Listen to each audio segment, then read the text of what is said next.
You're listening to The Back 40, the podcast for Ontario farmers, covering topics and issues that matter most to Ontario agriculture. Brought to you by Trillium Mutual Insurance, bringing the ag community together one podcast at a time. I'm the host of The Back 40, Mike Bryan, agribusiness specialist at Trillium Mutual Insurance.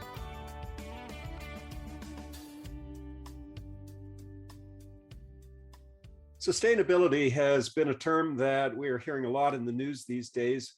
We all want to make sure that all of our industries are sustainable from a perspective of the environment, and of course, from a monetary standpoint, from an economic standpoint as well.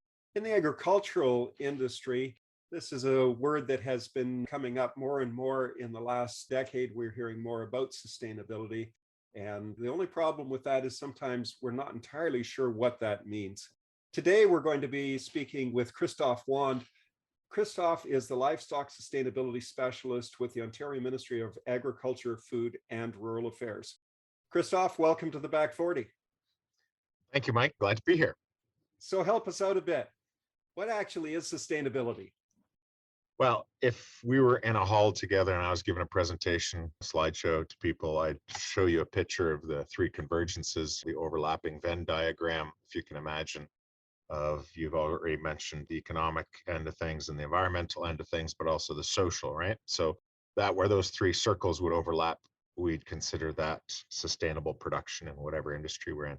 I will say, though, also that probably the best definition, and I show this to people too, and I think it's appropriate here for the podcast, is from Sustainable Agriculture Initiative. These are folks who've been at this for about 20 years, and they say, sustainable agriculture is the efficient production of safe, high-quality agricultural products in a way that protects and improves the natural environment, the social and economic conditions of farmers, their employees, and local communities, and safeguards the health and welfare of all farm species. So that brings in a few things that are a little bit different than people sometimes think of. It does. From a practical standpoint, what does that mean to us, all of us in general, and farmers in particular? Well, from a practical standpoint, probably the thing that's left out is the dimension of time and all of these things. And sustainability at some level is a bit of feeling or a process or approach to things.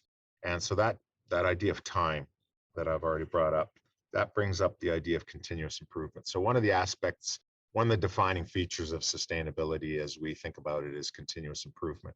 So making it practical to farmers, it's this idea that we're continually moving forward, trying to be our best selves going to that future state. So you're talking more about this as being a process than necessarily an end goal. Is this an end goal that is actually achievable, or is this something that have as an end goal, but we know that we're only ever going to be able to work towards it and make improvements as you've talked about there? I've said to some people, Mike, and this is not exactly answering your question, I've said to some people that sustainability is like being a good person, okay? If you claim you are, you're probably not. So, I mean, people want to be good people aspire to be that. And so really sustainability is about that state of trying to get there. The goalposts are going to move because we're going to learn new things, right? We're going to learn new things, some unforeseen consequence of a technology or a practice we've chosen. And then we realize to be sustainable, we need to change that thing now too. So sustainability is this process of continuously improving. So it's a state of performance versus an end goal, if you understand what I'm trying to get at here. Yeah, actually, that sounds like a very understandable way to define it.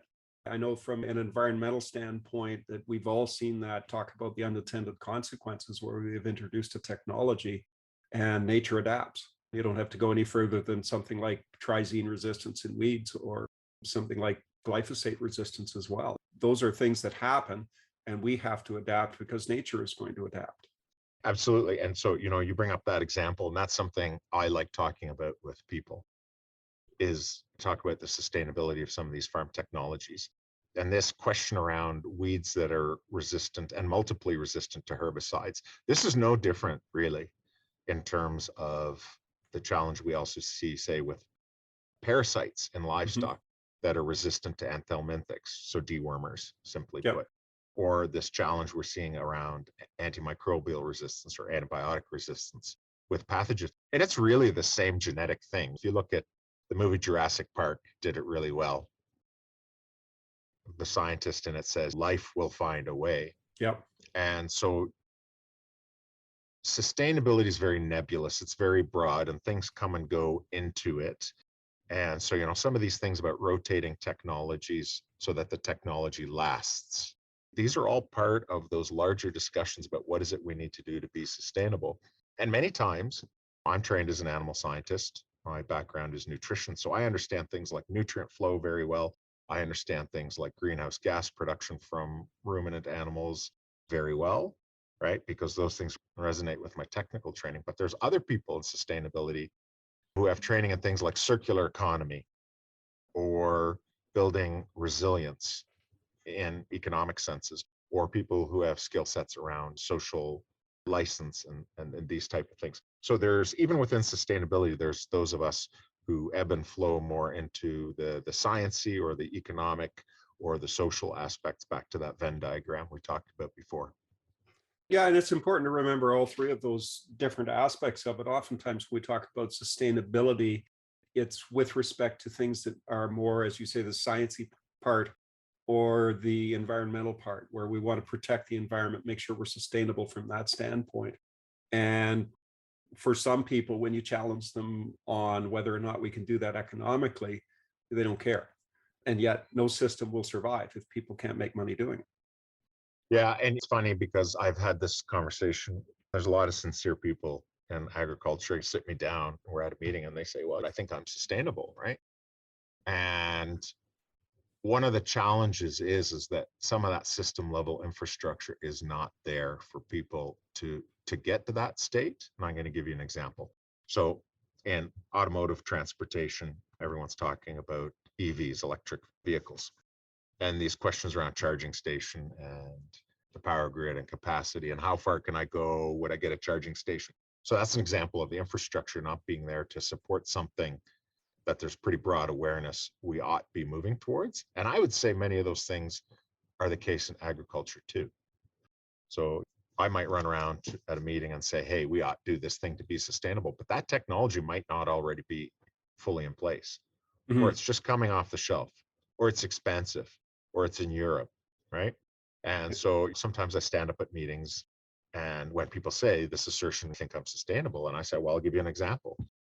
We have a whole bunch of support programs in agriculture that tell us that one of those three circles in the Venn diagram is not as healthy as it needs to be. And whether we're talking about on the income side and the programming we have there, even as at the province, and I've been involved with some of that stuff like the RMP in the past, or whether we're talking about that we're trying to give people technologies. Just opened a call here the province has around climate change fund that Ontario Soil and Crop will be administering. That's a sign that we need to put some seed money out there to help people adopt better practices.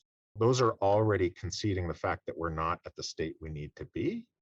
So when I say that to people, they feel less pointed at or feel less accused around the sustainability state, because I think we all acknowledge it, really. We're not maybe where we want to be. I'm not sure we'll ever get to where we want to be. We always will be working towards it. And that's the nature of the industry. There's always that next step. Can we be more economically sustainable? Can we be more efficient? Can we do a better job of protecting our soils? Can we do a better job of protecting our water? All of those things. I'm not sure that we're ever going to get to the point where we say, hey, we've got that down perfect. Exactly. And so that comes back to the first thing you asked me around the definition, right? So yes, we can do all of these things better, right? Whether we know it or not know it right at this time. And no, we're not always going to get there, right? So yeah, this dimension of time in the question is quite important. Yes, I was going to ask you for a timeline on it, but you kind of threw that one out the window there, because this is an ongoing. This isn't a one-time deal that if I just do this, and this, I'll be sustainable and that's all I have to do. Yeah, so I'll be in this role 8 years now. And before that, I spent 16 years as a beef and sheep nutritionist with our ministry as well. And so, it was around the 5-year mark. I'd see people that I've known through a good part of my career at meetings, and they look at me and give me the little smart ass grin. and say, so are we sustainable yet, right? And depending on the day, you could give a philosophical discussion like we're having here right now, or some days I'd say something clever, or some days it just would grab me the wrong way, right? Because there are a lot of challenges here that, as we've already discussed, some of the examples we've given, there's a lot of work to do. So yeah, 5 years, 3 years ago was nowhere near enough time to unpack all this work. Yeah, and I think if you want to point at certain aspects of this, I think there's parts that we'll get to. If we say, you know what, we need to protect our water, and we define that as only this amount of nutrients running off our land into it. You know what, that's a goal. We can time bind that. We can make that achievable. But that doesn't necessarily address some of the other problems or other issues surrounding sustainability. Right. So that's a perfect example. So sometimes you go to meetings and people who often very well-intentioned people see a single practice as being a sustainability practice. And I'm using air quotes here. Mhm. And the problem with that, for example, everyone's probably heard of fair trade coffee. Yep. So that's a nice example of that social element. Whoever's involved in that supply chain is making sure that the producer is getting fair payment for them. But that actually doesn't say anything about those other two portions, right? Doesn't Mhm. necessarily say anything about what the other social conditions are around that coffee operation, and certainly not about the environmental, right? So we have to be really careful, and it's different commodity to commodity, right? I'm a livestock person, but if you were a horticulture person, your number one sustainability probably would be labor, Yes. right? Whether it's the question around labor saving technology, or whether it's the question around access to people and all the challenges that come with that, right? Whereas in livestock, people you've had previously on your podcast, and Wasco, who's the chair of the Roundtable for Sustainable Beef, and the beef industry, immediately the discussion goes to climate change gases and so forth. So it varies sector by sector what those topics of focus are, what those hotspots are. And even within the livestock sectors, looking over what I do, it's different sheep to beef to pork to dairy, what I do in those different commodities as sustainability projects. So fair to say, though, that any sustainability practice that we try to implement is not going to be terribly successful if we don't take into account the other two aspects of it as well. Like the first example I gave was protecting the environment at the cost of economic sustainability. But it also goes to, we're going to put this particular practice in place, but from a social aspect, from a family time, from whatever, that doesn't work on my farm. If we don't consider those other things, we're doomed to fail on those. Oh, yeah. And I think those will be, for some sectors, those will be some of the biggest challenges, will be the human question around that. Again, whether it's to the labor question or whether it's around employees or the relationship with society, I think those will actually be the larger challenges for some sectors, right? Mhm. And again, it's going to be different sector to sector and even subsectors, right? How that plays out. So yeah, it's nebulous. That's the word people like me like to use about trying to wrestle this thing down. The good news is it promises job security for you for a lot of years to come. Well, I was thinking about this in our coming together here and talking about this. It is actually quite lonely work. Okay. I don't want anyone to start sending me notes and worrying about me. But of all the people I know who are in sustainability roles, when I started this work 8 years ago, they have all changed. They have all changed. And what I mean by that is when they've all changed, some of those same people, I still see them, but they've moved on to different roles. They've moved on to different companies. They've moved on to different industries. So the ones who have remained as sustainability people are working with different employers, because there is this challenge with the work we do is that you can only show up at the meeting so many times and say, we need to work on this thing. We need to change this thing. This is the underside we maybe don't want to discuss. You can only erode that political capital for so long before you need to move on to something else, right? So it's actually pretty interesting. There's a bunch of people who are in my network as sustainability people who are on to their fourth role. Some of the highest performing people I know are now onto the fourth role since I met them 8 years ago. Yeah, that makes me like a long timer in this gig. So maybe to start with, what drew you to it in the first place, and why do you continue to do it? So why do I continue? Why do I continue this work at the ripe old age of 8 years into it? So I was drawn to it. And again, I think it is from my personal background as a nutrition trained individual. We had a lot of discussions years ago about reducing protein levels in animal diets to reduce nitrogen or phosphorus output in that Yep. case too.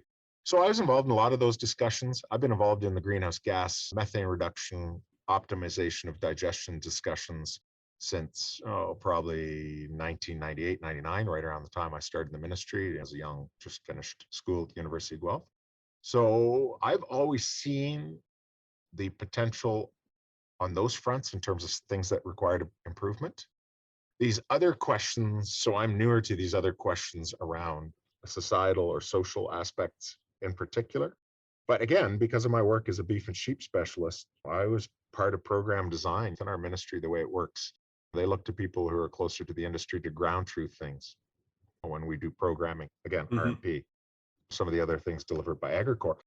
So I have been exposed to those things all along.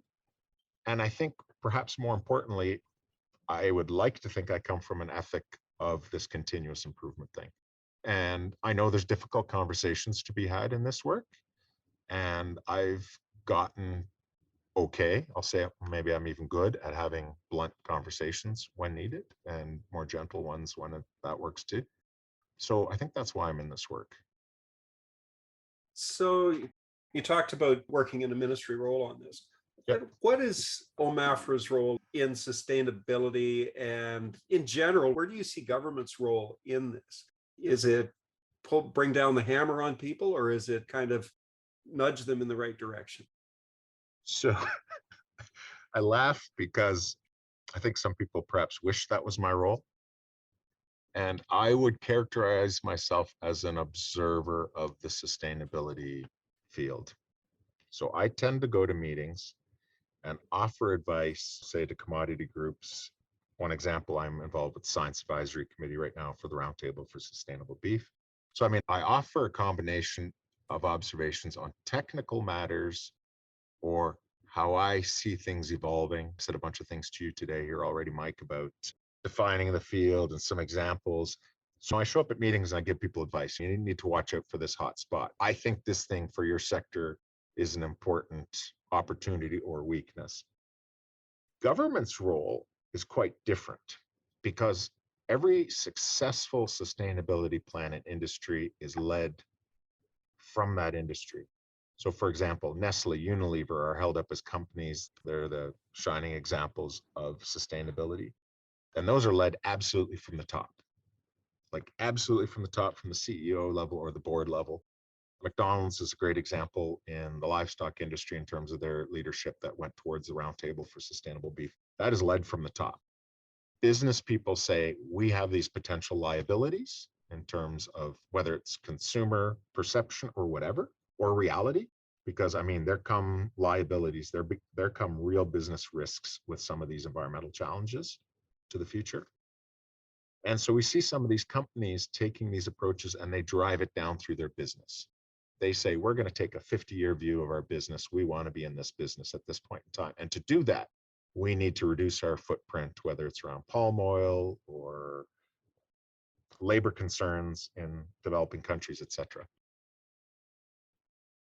What is different about government, we're filled with technical specialists on all sorts of different things. But I don't inform our minister about what ought to be done, right? Those are decisions made by the citizenry, by the electorate, right? They decide what the government does.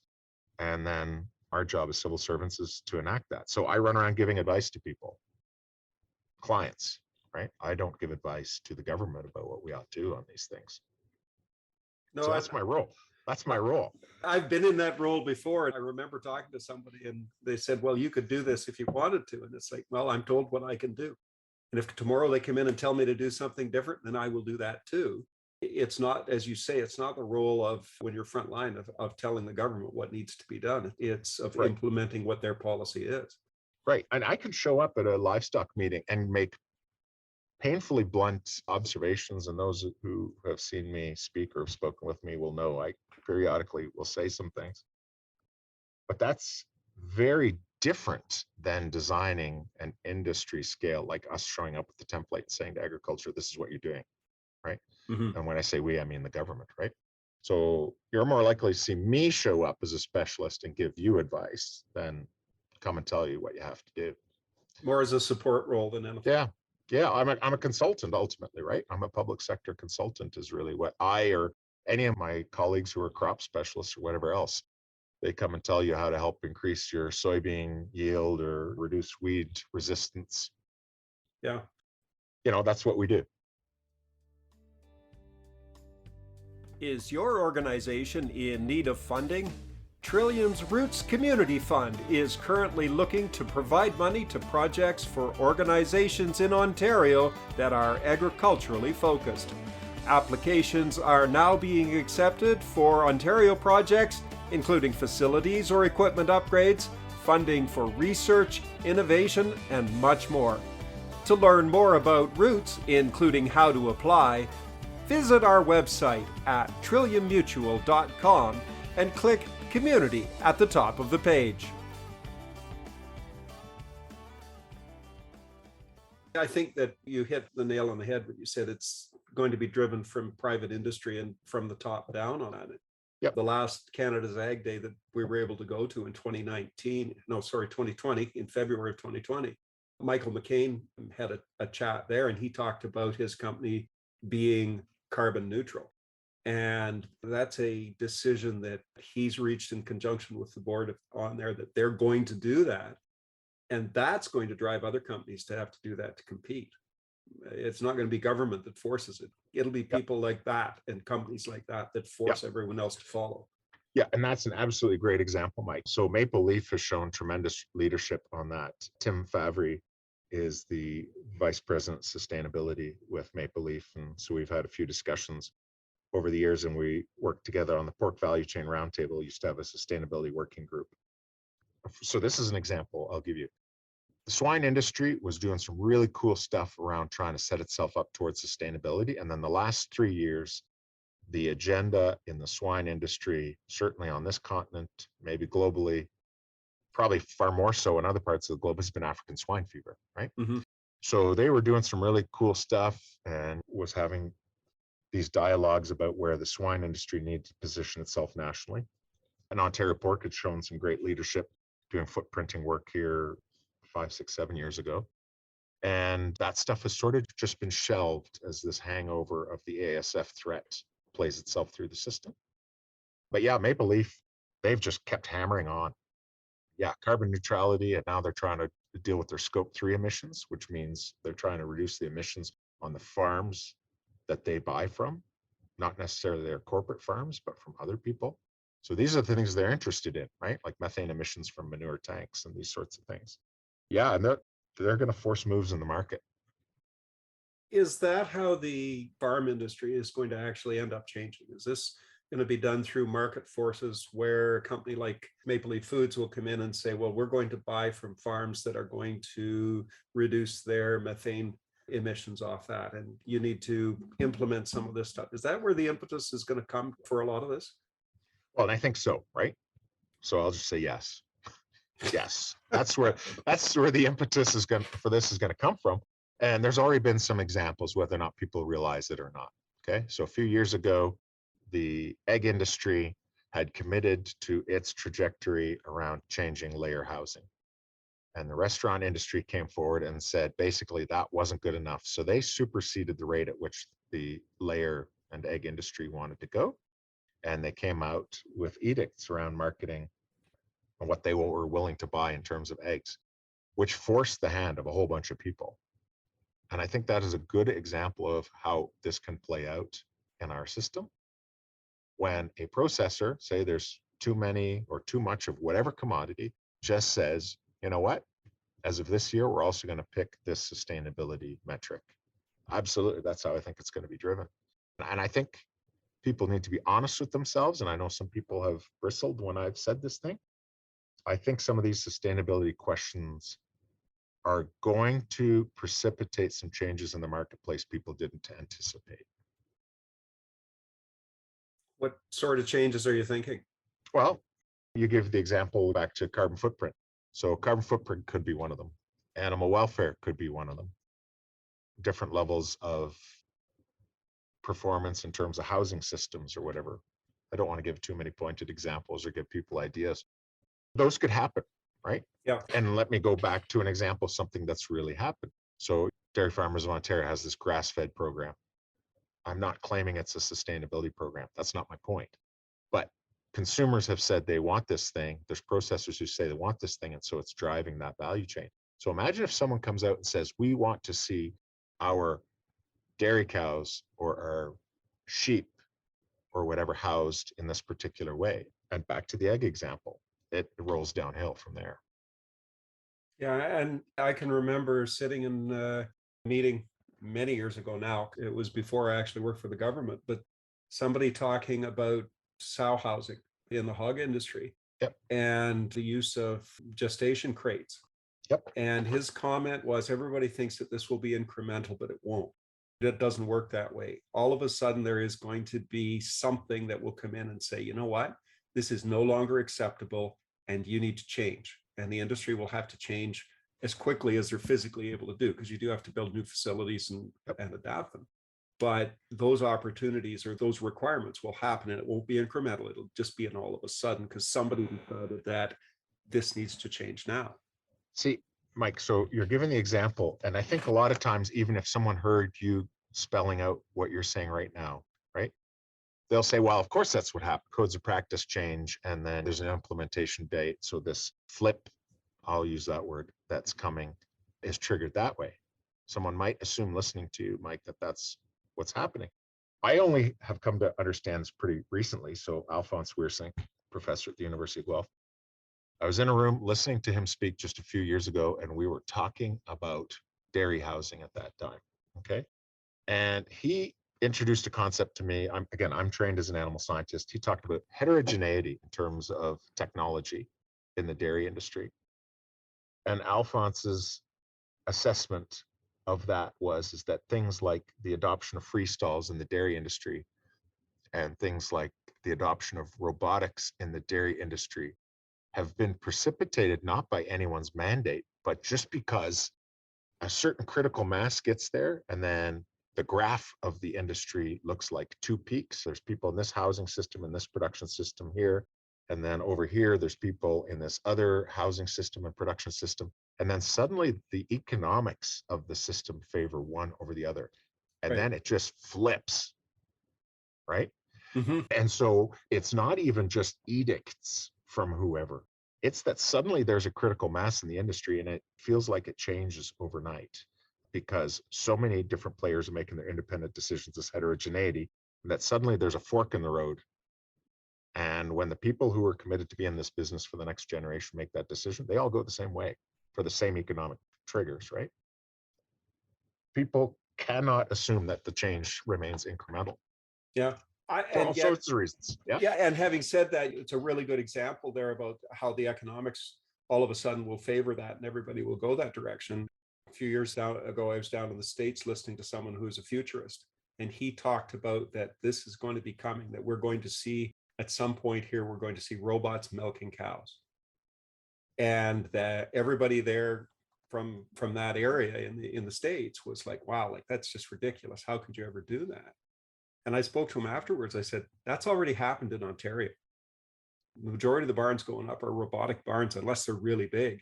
The robots are already doing that. And it's not made on an economic basis. In many cases, it's made on a social basis. I don't want to have to be there at 6 o'clock every night.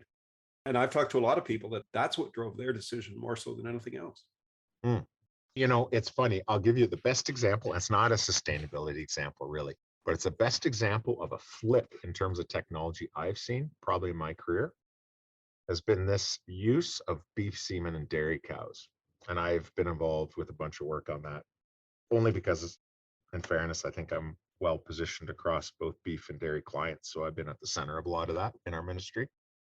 And what's interesting about that is in the last 3 or 4 years, the things I was one of those people who 20 years ago talked about, you know, someday you might see more use of beef semen in dairy cows because the cows are there and we can use it. But what's really triggered it in the last 3 or 4 years is that a dairy producer can choose to guarantee, and I'm doing air quotes again, can guarantee themselves heifers off their best cows. Like they can basically design or choose their best replacements off their best cows.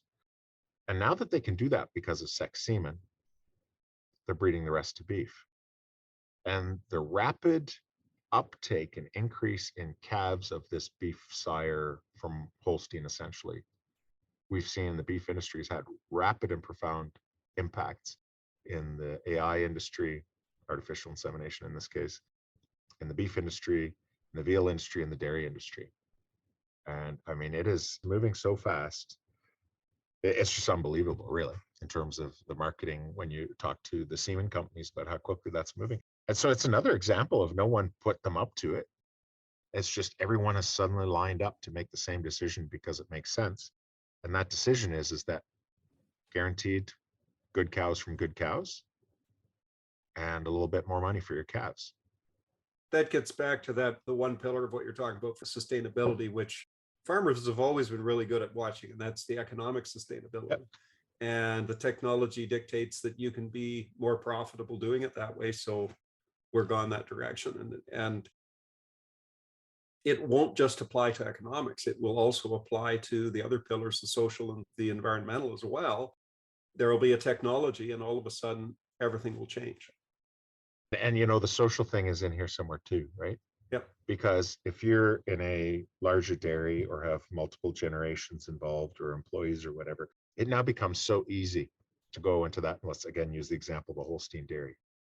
It becomes easy to go out there and know all the black and whites we keep and all the blacks are going to go down the road into this other value chain. Mm-hmm. I mean, there's no employee error anymore. I mean, they present phenotypically different, these animals, right? Like yes. The sorting is done for you. Anyway, so it's kind of interesting that way.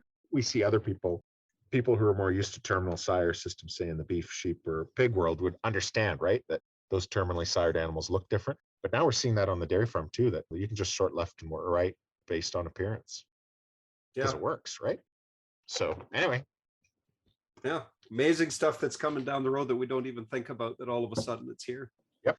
So exactly. If you're on a farm and somebody talks to you about sustainability, are there projects out there or easy wins for that? Or is that again something depends on what your situation is?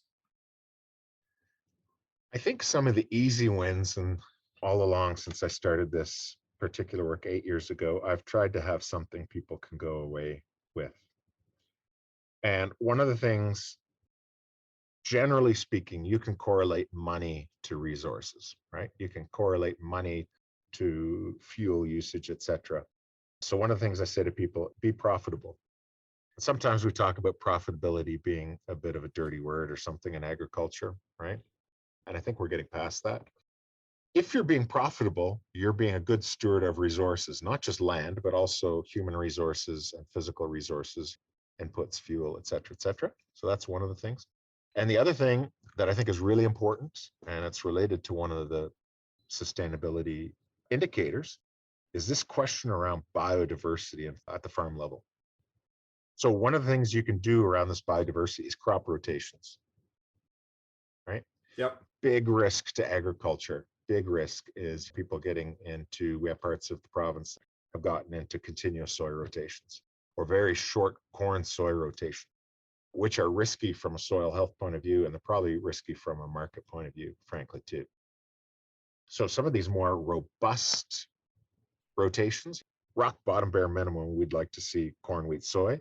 And I'm a livestock specialist. So I would say really the rotation we want is forages, corn, wheat, soy, and cover crops in there. So I think that's one of the things people can do very simply is they do right by their land and then make the right agronomic choices by their land and then use those outputs, those feed outputs, then they can make different decisions about their livestock. So for example, typically when someone goes into farming and they say, I want to milk 200 cows, or I want 1,000 ewes, or I'm going to build a pig barn. And that's kind of the way they do their goal setting. So what I'm proposing is quite different. You have 100 acres or 1,000 acres or whatever the case will be. You look at it from an agronomic point of view and you plant the crops you need to plant, and then say to yourself, what livestock am I going to feed based on what my land tells me I ought to be growing, which is a very different point of view. And I often say in my work that sustainable livestock needs sustainable crops, right? So sustainable livestock needs sustainable crops. So start at the basis where you collect the yeah, energy, which is from the sun, which is yeah, the photosynthesis there. yep, And if you're going to be sustainable, protect the soil, do that first, and then figure out what you're going to do with what you grow. yeah. And there is a challenge with that, right? Because when Mhm. people look at that, and I've done some presentations on what that farm system looks like, it's multi-species, not only in crops, but also in animals. It's usually pairing a monogastric with a ruminant species so that you get the most optimization out of feed efficiency. Monogastrics have a feed efficiency advantage, Yes. right? Ruminants have this advantage of using fiber. And so your cover crops, your forages, and all that. So when you pair those things together, you can get great productivity, but it is a multi-species system. So people look at the presentation I've given and they say, this looks like a Hutterite colony out west, or this looks like my parents' or grandparents' farm when we had multiple commodities. Isn't that at odds with the modern farm? Okay. And I would say at some level that might be true, but yeah, each of those centers needs to be big enough to have those technologies to remain efficient, right? So when I said 1,000 acres before, like that's kind of what we're talking about. Or we're talking about neighbors working together, that forage crops can go over all acres on all the farms in the neighborhood. So maybe if you're just a pig farmer, as opposed to multi-species, that someone else grows their forages on your land some years to give that land its rest and to allow you as the pig farmer to participate in that crop rotation that you might not otherwise. So yeah, it's a fairly different perspective to, do a sustainable crop rotation to support those sustainable livestock than just saying, I'm going to build a barn and fill it with X head of whatever and make it work. It's interesting you mentioned that because there's cash croppers in my area that have swapped out farms with local dairy operations so that they can get forages on it. And by getting the forages on it, they also get the manure that gets applied at the same time. And it's a good example of how you manage properties and manage farmland, even though you don't have all of the necessary livestock in order to grow those crops. You've found a way to get those into your rotation. Yeah, and I think that's a great strategy. And again, you asked the question, what's the sustainability specialist? So, I mean, those are arrangements I'm going to support, and those are arrangements I make people aware of. But yeah, I don't think you're going to ever see any entity enforce this thing, right? So, yeah, I think it's a good business practice, to your point, Mike. I think it drives from profitability. It makes you more profitable. If there's an economic reason for doing it, if there's a social reason for doing it, where, I mean, if you can improve your soil and end up in the same spot as if you just continually went with corn soy, it makes sense to do it that way. Mm. Yeah. So people want to find out more information about what it is you do and the information that you have available for them. Where do they go for that?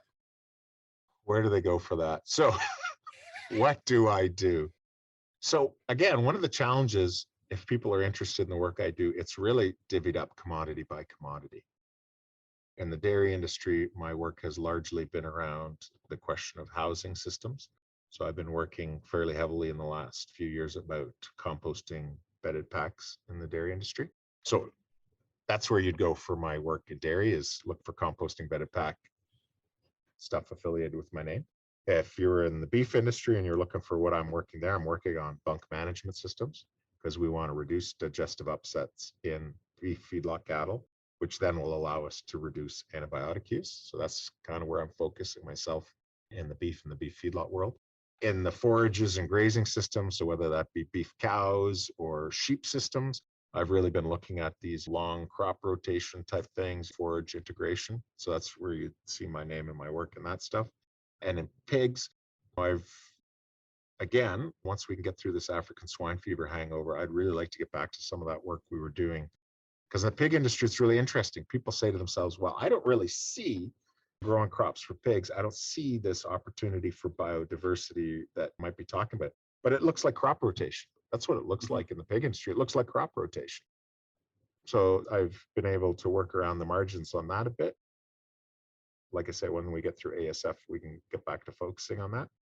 And in the sheep industry, I've largely continued working with a small group that I've worked with for a lot of years of our large commercial operations in terms of having them perform and some of their supply chain issues and reducing labor and cost of production with them. So it's a little different species by species, but I also show up anywhere to do invited presentations. So, yeah. It's a topic that 5 years from now, we could have this same conversation and maybe not touch on many of the same items that we're dealing with now, or from a different perspective as well. Christoph, It's been great to talk to you today. We've been talking with Christoph Wand from the Ontario Ministry of Agriculture, Food and Rural Affairs. Christoph, thanks very much for taking the time to be on the Back 40. Great to be here. Thank you. You've been listening to the Back 40. Join us next time when we'll be talking with Dwayne Henderson, owner-operator of Great Lakes Helicopters. We'll be discussing the ins and outs of using helicopters to apply fungicides and herbicides to crops after it's too late to get in with regular spraying equipment. That's next time on the Back 40.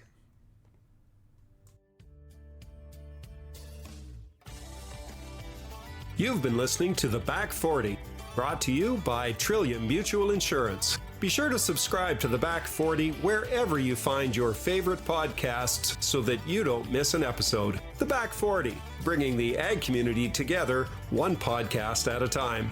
I'm Mike Brine. Until next time, take care and stay safe.